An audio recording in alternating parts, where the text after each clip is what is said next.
మీరు రెచ్చగొట్టే మాటలు చెప్పకుండా పనిచేసే కార్యక్రమం చేయండి. ప్రతిపక్షం ఉన్నోళ్ళు పనిచేసే వాళ్ళని మీరు విమర్శిస్తే పని ఎట్ల పనులు అవుతాయి? అడ్డం పెడితే మీరు ధర్నాలు, మీరు రోడ్డు మీద మానవహారాలు ఇవన్నీ పెడితే పనులు అవుతాయమ్మా.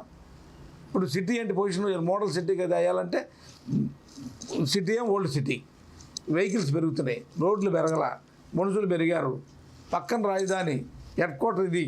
దీన్ని తీర్చిదిద్దపోతే ఎట్లా కొద్ది?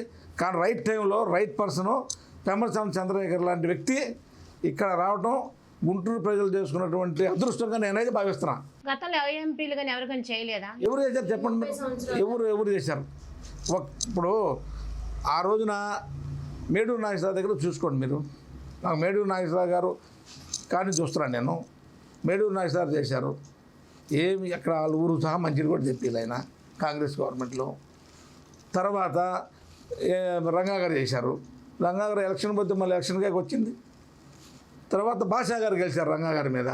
భాషా గారు గెలిచినప్పుడు భాషా గారు అందుబాటులో ఉండి ఆయన సాయశక్తులు ఏదైనా చేయాలన్నా ఆయన కొంతవరకు చేయగలిగారు. ప్రతిపక్షంలో ఎంపీగానే ఉన్నాడు ఆయన, అధికార పక్షంలో ఎంపీగానే చేశాడు, రాజ్యసభ చేశాడు.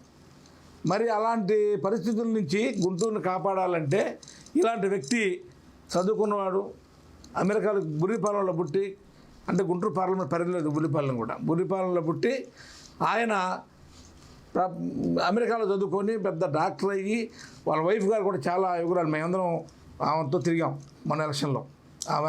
ఆమె తర్వాత రవి గారు కానీ, పెమ్మసాని రవి గారు కానీ మేమందరం కలిసి తిరిగాం. ఏది చేసినా ఆయన ఏదైతే మాట చెప్పారో ఆయన చెప్పిందని ఎక్కువ చేస్తారని అయితే ధైర్యం మాకుంది పార్టీ.